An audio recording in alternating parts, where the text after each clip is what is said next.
বন্ধুরা, দেখো আমাদের পুজো শুরু হয়ে গেছিল। এটা হচ্ছে খুবই সকালবেলায় যখন এই দাদা আমাদের পুজো করতে চলে এসছে। এই দাদাই প্রত্যেক বছর এই সন্তোষী মায়ের পুজো করে থাকে। তো এটা ছিল শুক্রবার। তো দেখতে পাচ্ছ সকাল সকাল আমরা সবাই রেডি হয়ে চলে এসেছি পূজা মণ্ডপে।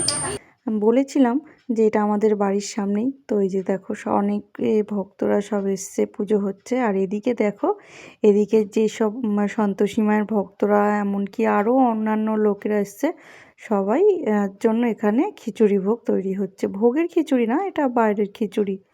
আর তারপর এদিকে আমরা সবাই নারকেল ফাটিয়ে নিলাম। আসলে এই ঠাকুরের আমাদের এখানে মেন প্রসাদ হলো নারকেল ছোলা গুড়, যেটা খেয়ে উপোসটা ভাঙতে হয় প্রথমে। এই যে দেখতে পাচ্ছ সাদা শাড়ি পরা, এটাই হচ্ছে আমি। আমি নারকেল ফাটিয়ে নিচ্ছিলাম।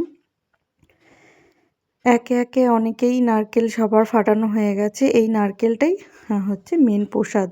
এরপরে নারকেল ফাটানোর পরে এদিকে হয়ে যাচ্ছে এই যে বালক ভোজন, মানে এটা যারা উদযাপন দেয়, কয়েকটা ছোট্ট বালককে খাওয়াতে হয় সেই প্রসাদ। আর এদিকে দেখতে পাচ্ছ মেলা বসেছে, কত সুন্দর খেলনা, ফটো, আরও বিভিন্ন রকমের জিনিস রয়েছে। শুনেছি এই মেলাটা আগে আরও অনেক বড় করে হতো, মানে প্রচুর বড় হতো। যদিও আমি দেখিনি, আমার বিয়ের পর থেকে আমি এইভাবেই দেখে আসছি মেলাটা।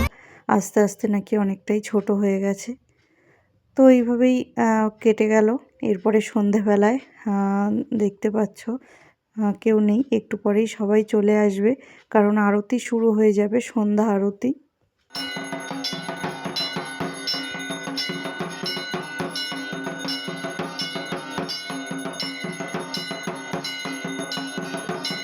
সন্ধ্যা আরতির পরে সবাই আমরা এইভাবে প্রদীপটা জ্বালিয়ে নিই এক একজন করে, যাতে সবাই জ্বালাতে পারে।